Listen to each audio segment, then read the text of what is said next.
우리는 몇 주에 걸쳐서 믿음의 사람에 대해서 말씀을 나누고 있습니다.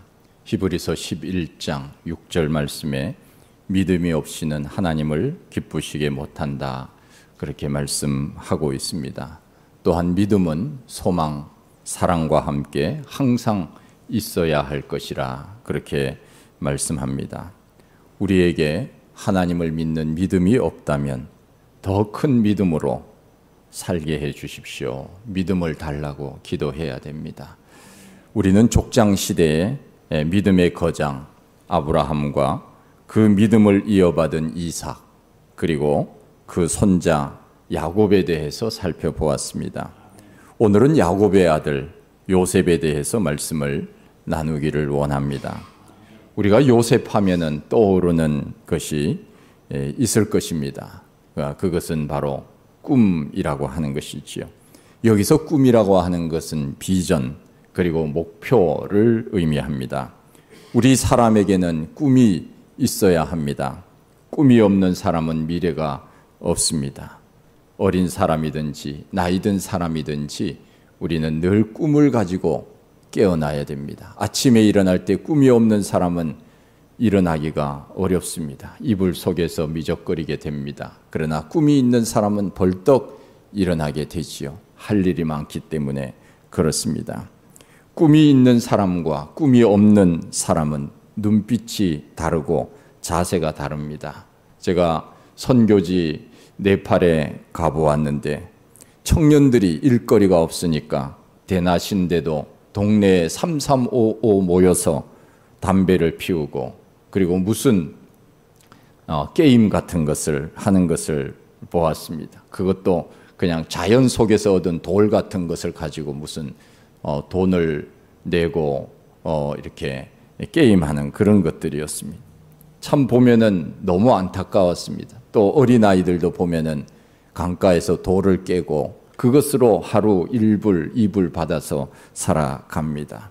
참 그러고 보면은 그들에게 과연 희망이 있을까 하는 생각을 종종 하게 됩니다. 그런데 그 중에는 그래도 눈이 반짝반짝 거리면서 무엇인가를 배우려고 하고 알려고 하는 아이들도 분명히 있었습니다. 꿈이 있는 사람들은 눈을 보면 압니다. 눈동자가 반짝거리는지 여러분들 스스로 한번 보십시오. 아니면은 초점 없이 살아가고 있는지. 우리가 거리에 보면은 사람들도 그렇습니다. 걸어가는 발걸음만 보아도 저 사람이 목표를 가지고 걸어가는지 아니면은 산보를 나왔는지 압니다. 목표를 향해서 가는 사람은 좌우를 보지 않습니다. 앞을 향하여 종종 걸음으로 그렇게 걸어가는 것을 보게 됩니다. 우리는 늘 꿈을 가지고 살아야 합니다. 꿈이 없으면 삶이 무너지는 것입니다. 꿈을 가지고 있으면 삶의 자세도 다릅니다. 그러기에 우리는 꿈을 가지고 살아야 합니다. 늙은이도 꿈을 꾼다고 요엘서에 말씀하고 있지 않습니까? 적극적 사고방식이라고 하는 책을 쓴 미국의 목사님이신 노만필 박사는 꿈을 이루기 위하여 3가지 마음을 가지라고 했습니다. 첫째는 마음에 그림을 그려라 하는 것입니다. 뭐라고요? 마음의 내 꿈에 대한 그림을 늘 그리도록 그렇게 하라라. 둘째는 기도하라. 뭐 하라고요? 기도하라. 셋째는 실천하라. 뭐라고요?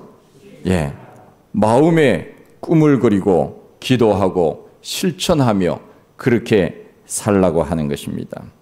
우리가 집을 짓기 위해서도 설계도를 먼저 그리지 않습니까? 마찬가지로 우리의 인생에 있어서도 꿈이라고 하는 지도를 늘 그리고 그렇게 살아야 됩니다. 그리고 기도하고 이루어 주실 줄 믿고 실천하며 살아가는 것입니다.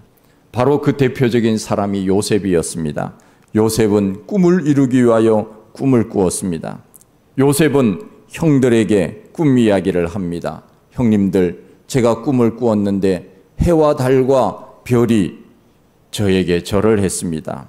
그리고 또 꿈을 꾸었는데 형님들의 곡식단이 저의 곡식단에 절을 했습니다. 형들은 그렇게 말하는 요셉을 미워합니다. 결국은 형들이 요셉을 미디안 장사꾼들에게 팔았고 요셉은 애굽까지 가게 됩니다. 파란만장한 요셉의 인생 스토리가 시작이 되는 것입니다. 요셉의 이야기를 통하여서 하나님은 오늘 우리에게 중요한 메시지를 주고 있습니다. 꿈이라고 하는 것은 저절로 이루어지지는 않습니다. 고난의 과정을 통하여서 꿈은 이루어지는 것입니다. 형들의 미움을 받았고 애굽으로 팔려가고 보디발 아내의 유혹으로 감옥에 가야 하는 고난의 과정들이 있었습니다.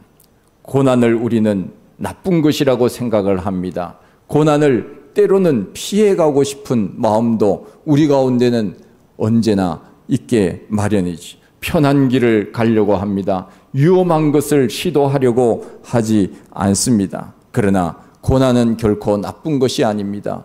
다윗이 시편에서 고백한 것처럼 고난을 통하여 내가 하나님을 알았다고 했고, 욥은 욥기를 통하여 내가 고난을 통하여서 이제는 귀로만 듣던 하나님을 눈으로 친히 배움나이다, 그렇게 고백하지 않았습니까?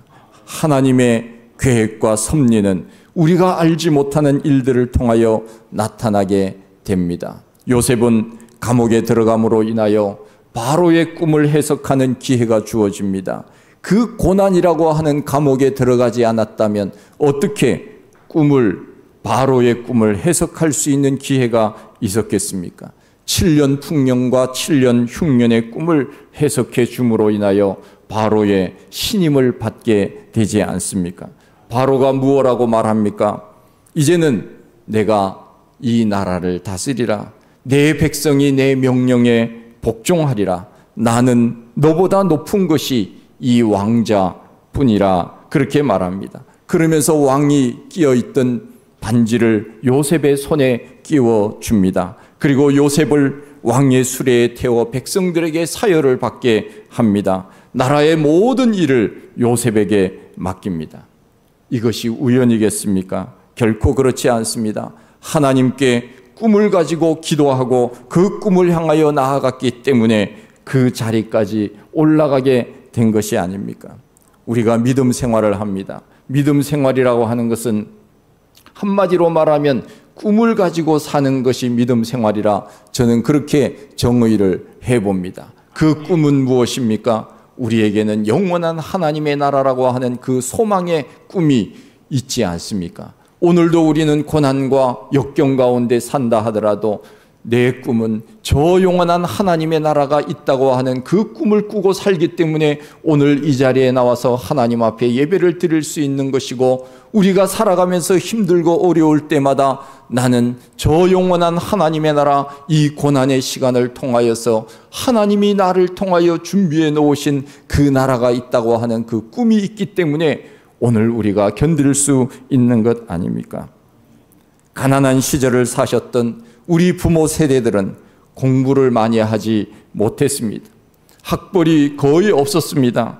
그야말로 참 얼마나 어려운 그런 시대를 지냈습니까? 그럼에도 불구하고 자식만은 공부를 시켜야 되겠다고 얼마나 애를 썼습니까? 그 부모의 꿈이 오늘날 우리 대한민국을 발전시킨 토대가 되지 않았겠습니까? 그 부모님들의 꿈이 바로 오늘 우리가 누리는 이 평화의 세상, 그리고 이 좋은 편리한 세상을 우리가 지금 누리고 있는 것 아닙니까? 꿈은 늘 마음에 품고 있어야 됩니다. 내가 못 이루면 내 자식 때라도 이룰 것이라고 하는 믿음의 꿈을 가지고 있어야 됩니다. 내가 오늘 기도하는 기도의 꿈이 반드시 이루어질 것이라고 하는 믿음을 가지고 우리는 살아야 됩니다. 가족들 중에 믿지 않는 사람이 있다 하더라도 내 기도를 하나님은 반드시 응답해 주시리라고 하는 믿음으로 기도하셔야 됩니다. 그러면 그 꿈은 언젠가는 이루어지게 될 것입니다. 요셉은 그 꿈을 가지고 그렇게 살았습니다. 요셉은 어떤 마음 자세로 살았습니까? 첫째로 요셉은 늘 긍정적인 마음, 긍정적인 믿음을 가지고 살았습니다. 사람이 내 뜻대로 되지 않으면 낙심하기가 쉽습니다. 저도 어떤 계획을 세워놓았을 때 내 계획대로 되지 않을 때 그때 얼마나 실망하고 낙심이 되는지 모릅니다. 하나님이 없는 것 같기도 하고 내 믿음을 부정하게 되고 좌절감에 빠질 수도 있습니다. 그러나 우리는 믿음의 사람이기 때문에 다시 일어날 수 있는 것 아닙니까? 넘어진다고 해도 하나님께서 다시 일으켜 주시기 때문에 우리는 다시 용기를 내어 일어날 수 있는 것입니다. 바로 요셉이 그러하였습니다. 넘어져도 일어날 수 있다고 하는 믿음을 가지고 있었습니다. 요셉은 절대 긍정의 믿음으로 살았습니다. 반드시 꿈대로 될 것이라고 하는 믿음이었습니다. 오늘은 비록 노예로 팔려가고 누명을 쓰고 감옥에 있다 하더라도 내일은 하나님이 나를 높여주실 것이라고 하는 그 믿음을 가지고 살았던 것입니다. 순간순간마다 낙심한 적이 없습니다. 성경에 요셉이 낙심했다고 하는 말이 나오지 않습니다. 찾아볼 수 없습니다. 얼마나 어려운 그 고난의 시간을 보냈습니까? 보디발 집에 가정총무로 있을 때도 그는 최선을 다했습니다. 옥중에 있어도 그는 옥중에서 최선을 다했습니다. 나중에는 간수장이 뭐라고 합니까? 그 옥을 관리하는 최고의 책임자가 너가 이제는 간수장이 되라, 그렇게 말할 정도로 요셉은 물론 누명으로 감옥에 들어갔지만은 그곳에서도 최선을 다하며 하나님을 믿는 꿈을 잃지 않았기에 요셉은 어디를 가든지 하나님께서 요셉과 함께 하셨고 하나님의 도우심으로 일어날 수 있었다는 것입니다. 요셉은 감옥에서도 내 집처럼 살림을 했습니다.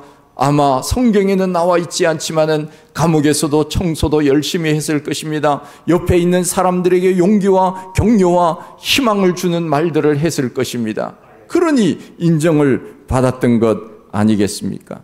하나님을 믿는 믿음을 잠시도 저버리지 않았습니다.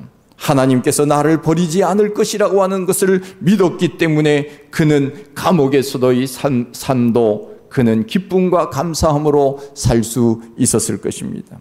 여러분, 우리가 교회 생활을 할 때도 마찬가지입니다. 교회 생활이라고 하는 것은 그야말로 이곳에서 하나님의 말씀을 우리가 먹고 영적으로 자라는 곳이 바로 이곳이 아닙니까? 그러기에 내가 지금 현재 이곳에서 믿음 생활을 한다면 여기에 마음을 두고 최선을 다하십시오.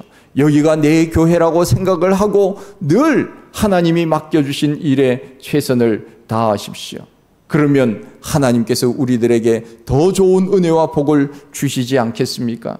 어떤 사람들은 종종 여기 교회 다니면서 마치 남의 교회 다니듯이 이야기하는 사람도 있습니다. 여러분, 그런 사람들은 주인이 될 수가 없어요. 교회의 어떤 일들에 대하여 최선을 다하지 않습니다. 늘 그렇게 살 가능성이 많습니다. 그러기에 우리는 요셉처럼 내가 비록 감옥에 있다 하더라도 하나님께서 나를 높여주실 것이라고 하는 믿음으로 있는 그 자리에서 최선을 다했던 것입니다.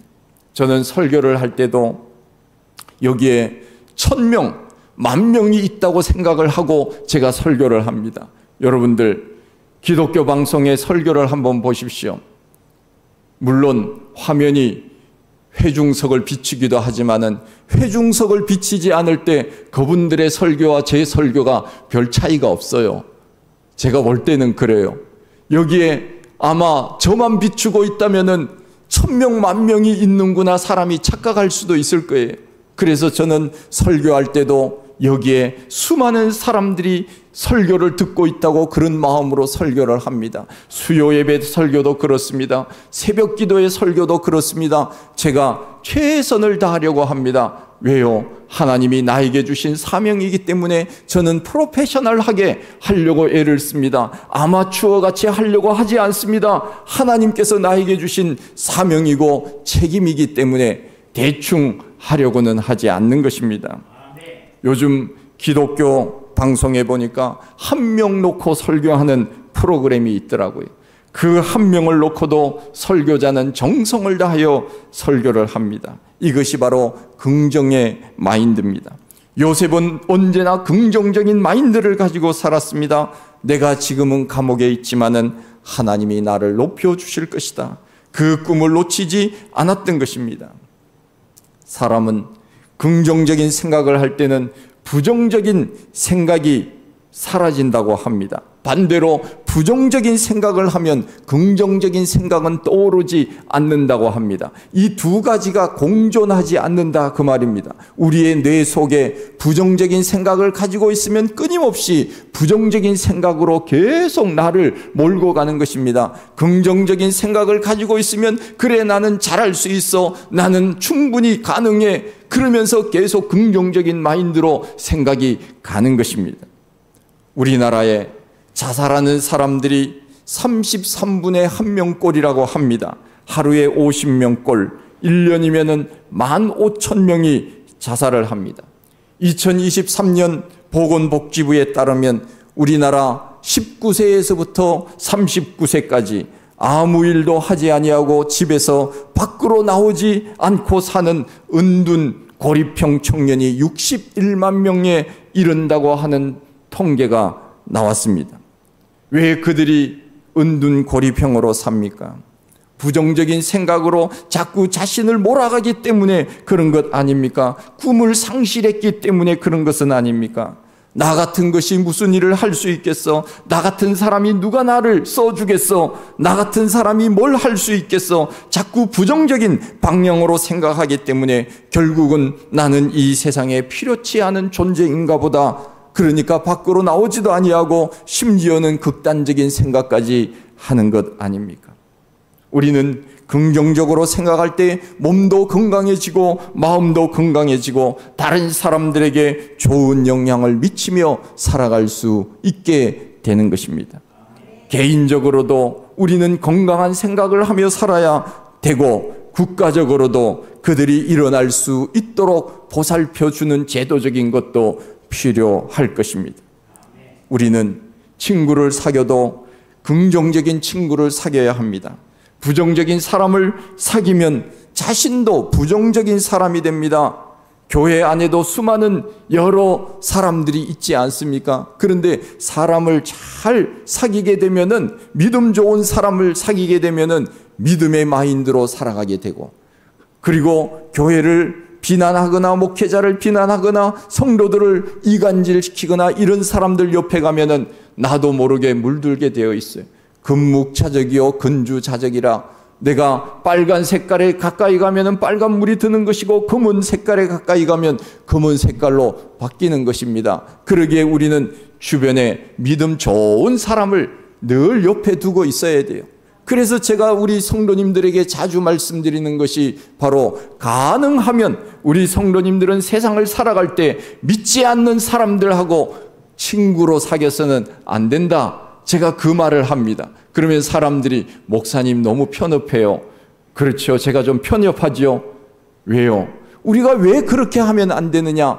내 믿음이 그 사람들에게 가서 그 사람들을 끌어올 수 있는 믿음과 능력이 있으면 얼마든지 믿지 않는 사람들하고 자주 사귀어야 됩니다. 물론 직장 생활, 이런 일반적으로 어울리는 것은 우리가 누구나 그렇게 살아가야 하지요. 그러나 고의적으로 일부러 믿지 않는 사람들하고 사귀게 되면 어떻게 됩니까? 내 믿음이 올라가는 것이 아니고 내 믿음이 같이 떨어지는 것이에요. 믿음 없는 사람들이 말하는 것이 무엇입니까? 믿음의 말을 결코 하지 않습니다. 세상적인 이야기밖에는 하지 않아요. 우리는 무슨 말 합니까? 믿음의 말을 하잖아요. 할렐루야. 제가 성도님들 이렇게 이야기할 때 들어보면은 어떤 분들은, 무슨 목사님들 중에서도 그런 분들이 종종 있기는 해요. 직분, 장로님, 권사님, 집사님, 이런 분들도 보면은 세상 이야기만 하고 있어요. 세상 이야기만. 믿음으로 산다. 우리 가정은 믿음으로 살아요. 우리 자식들은 믿음으로 살아요. 우리는 믿음으로 살려고 애써요. 이런 말은 하나도 하지 않고 세상적인 이야기만 교회 와서 하더라고요. 제가 그런 모습을 볼 때, 야, 저분이 정말 교회 열심히 믿음이 있는 사람인가 의심이 될 정도가 한두 번이 아니에요. 여러분, 우리는 믿음의 말을 해야 됩니다. 믿음의 사람을 사귀어야 됩니다. 할 수만 있다면 우리는 세상에 믿음으로 선한 영향력을 끼쳐야 됩니다. 저도 늘 긍정적인 마인드로 살려고 애를 씁니다. 여러분, 우리 교회를 보면은 여러 가지 부족한 것들이 많지 않습니까? 그러면 우리 사람은 눈으로 보여지는 것으로 인하여서 좋아지기도 하고 기분이 안 좋아지기도 하고 그런 일들이 얼마나 많이 있습니까? 교회 열심히 다니다가 그냥 하루아침에 안 보이면 교회 안 나오는 거예요. 뭐 목사님한테 얘기도 하지도 않아요.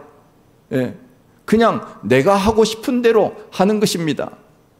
그러고 보면 참 이 믿음 생활이라고 하는 것, 교회 생활이라고 하는 것, 이 목회라고 하는 것이 결코 참 만만한 것은 아니에요. 이 세상에 만만한 것은 없지만은 교회 생활을 할 때 그렇게 친하게 지내다가도 하루아침에 교회 안 나와요. 제가 우리 교회에 나오시는 어떤 분이 계셨는데 교회를 안 나오시는 거예요. 그래서 제가 찾아갔죠.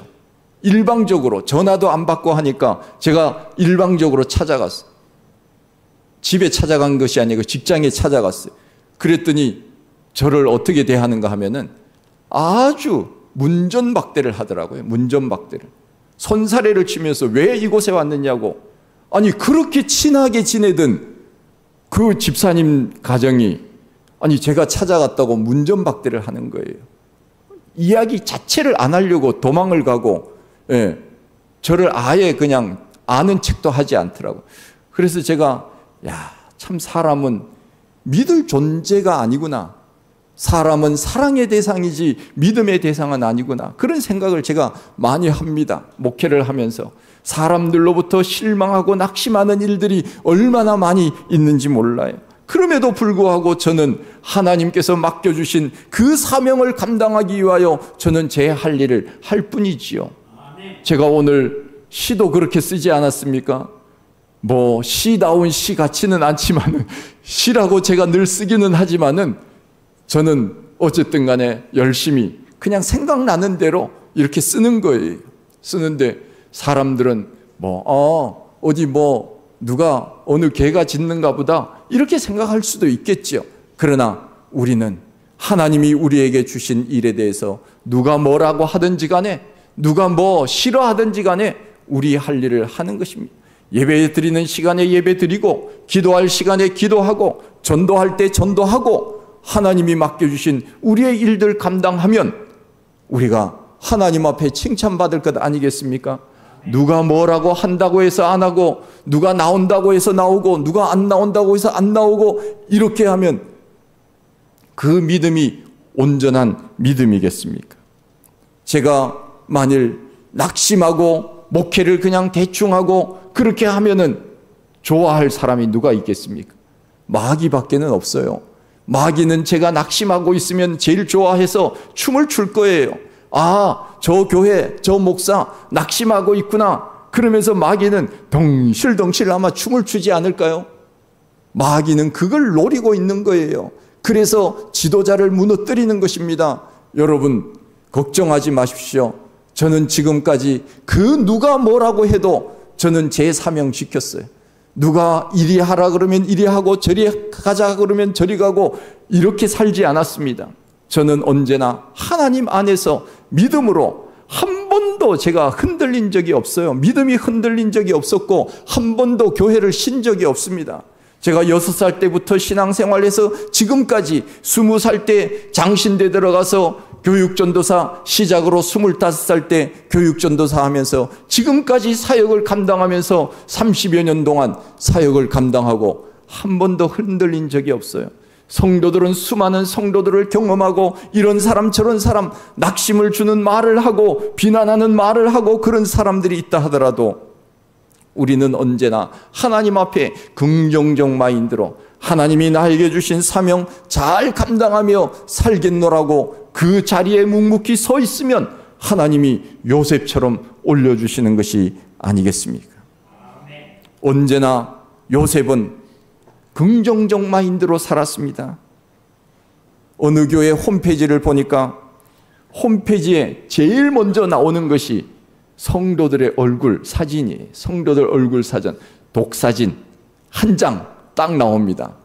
그런데 그 사진의 특징이 뭔가 하면은 얼마나 예쁘게 웃는지 몰라요. 그 사진은 전부 웃는 사진. 그 교회 홈페이지의 첫 번째 사진은 성도들의 웃는 사진. 그래서 우리 교회도 사진 잘 찍는 분이 있으면은 성도님들 웃는 사진 찍으셔서 홈페이지, 메인 페이지에 올리면 좋을 것 같아요. 얼마나 마음을 기쁘게 하는지 몰라요. 그 사진 한 장이. 그래서 그 교회는 웃지 않은 사람은 올려주지도 않아. 다 웃는 사진만 딱 정면에 나와 있습니다. 사진 찍을 때도 웃으십시오. 스마일, 김치, 치즈, 아진 그러면서 웃으십시오. 그것이 바로 요셉처럼 사는 길입니다. 할렐루야. 예, 요셉은 또한 언제나 하나님을 앞세웠어요. 우리가 잘 알지 않습니까? 요셉이 얼마나 형들의 미움을 받고 17살 그때 정말 팔려가지고 그 부모를 떠나서 어려운 고난의 세월을 지나지 않았습니까? 그런데 나중에 애굽의 총리가 되었을 때 어떤 말을 합니까? 형님들이요, 염려하지 마십시오. 걱정하지 마십시오. 형님들이 나를 팔아서 내가 이곳에 온 것이 아니라 하나님께서 형님들 앞서서 나를 이곳에 보내셨나이다. 누가 보내셨다고요? 하나님이 보내셨다고. 언제나 하나님을 앞세웠어요. 우리는 언제나 우리의 삶에 하나님을 앞세워야 돼요. 할렐루야. 하나님이 하셨다고 말하고, 하나님이 나를 인도하셨다고 말하고, 하나님께 감사한다고 말하고, 언제나 하나님을 앞세우십시오. 그래서 요셉은 자녀를 낳을 때도 큰 아들을 낳고는 이름을 므낫세라 지었습니다. 므낫세, 그 이름은 하나님이 나의 고난을 잊어버리게 하셨다 하는 뜻으로 므낫세라고 이름을 지었고, 둘째 아들은 에브라임이라고 지었습니다. 그 뜻은 하나님께서 나를 이방 땅에서도 창성하게 하셨다. 그래서 에브라임이라고 하는 이름을 지었습니다. 언제나 하나님을 앞세웠다 하는 것입니다. 자녀의 이름을 지을 때도 하나님이 내 고통을 잊어버리게 하셨고, 하나님이 나를 이방 땅에서 나를 창성하게 하셨다 하는 그 마음으로 자녀의 이름을 지었다고 했습니다. 요셉은 또한 받은 복을 나누었습니다. 가는 곳마다 나누었습니다. 보디발의 집에 종살이 할 때도 하나님이 그 집에 요셉으로 인하여 복을 주셨다고 하지 않습니까? 나라를 치리할 때도 7년 기근 속에서도 백성들을 살려내어 온 나라가 그를 통하여 살지 않습니까? 형제들과 그리고 아버지를 살려낸 것도 바로 요셉을 통하여 복을 받은 것이 아닙니까? 아브라함에게 복의 근원이 되라고 하셨던 그 하나님, 그 아들 때 이삭에 가서도 하나님께서 100배의 그 소득을 얻을 수 있도록 하나님께서 복을 주셨고, 그 복이 야곱에게 흘러갔고, 그 야곱이 12아들에게, 특별히 요셉에게 흘러간 것이 아닙니까? 창세기 49장 22절에 야곱이 임종할 때 12아들에게 다 축복 기도를 해줬습니다. 여러분들 자녀들에게 축복 기도를 늘 해주십시오. 머리에 손을 얹고 축복 기도를 해주십시오. 여러분들 축복 기도 받고 싶으면 저한테 얘기하세요.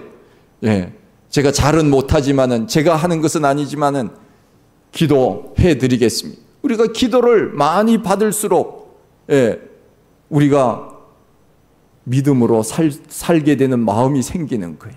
이단들 앞에 가서 머리 내밀지 마시고요. 야곱이 12아들에게 축복할 때 요셉에게 어떤 복을 내렸습니까? 요셉은 샘 곁에 심겨진 무성한 가지라, 그 가지가 담을 넘었도다. 전능자가 그에게 복을 주실 것이라. 야곱이 그 아들들을 축복할 때 다 좋은 말 하지 않았습니다. 요셉에게 특별히 좋은 말 했습니다.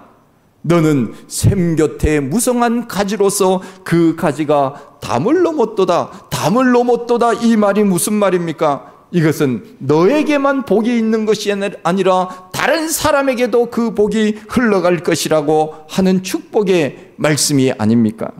그래서 야곱의 축복이라고 하는 복음성가가 있지 않습니까? 너는 담장 너머로 뻗은 나무, 가지에 푸른 열매처럼 하나님의 귀한 축복이 삶에 가득히 넘쳐날 거야. 너는 어떤 시련이 와도 능히 제가 음을 잘못 잡았죠, 지금. 전능하신 하나님께서 너와 언제나 함께 하시니 너는 하나님의 사람. 예, 제가 다시 잘 준비해서 하겠습니다.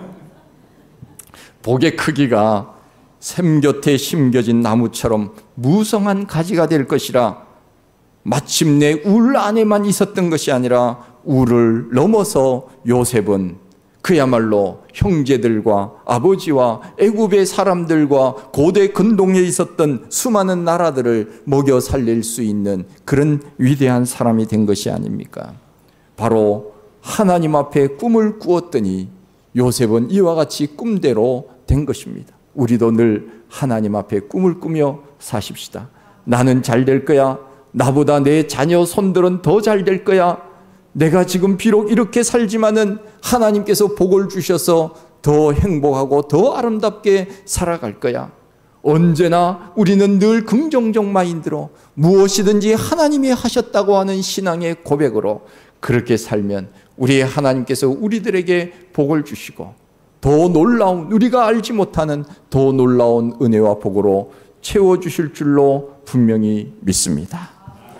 하나님 아버지, 크신 은혜와 사랑을 감사합니다. 저희들 사랑해 주시고 또 오늘 이 자리에 나와 하나님 앞에 예배 드릴 수 있도록 도와주셨사오니 감사합니다. 하나님 아버지, 우리는 연약하지만 하나님이 언제나 내 곁에 계시기에 오늘도 낙심하지 아니하고 하나님 바라보고 넉넉히 세상을 이기며 사는 우리 모든 성도님들이 다 되게 하여 주시옵소서. 예수님 이름으로 기도하옵나이다. 아멘.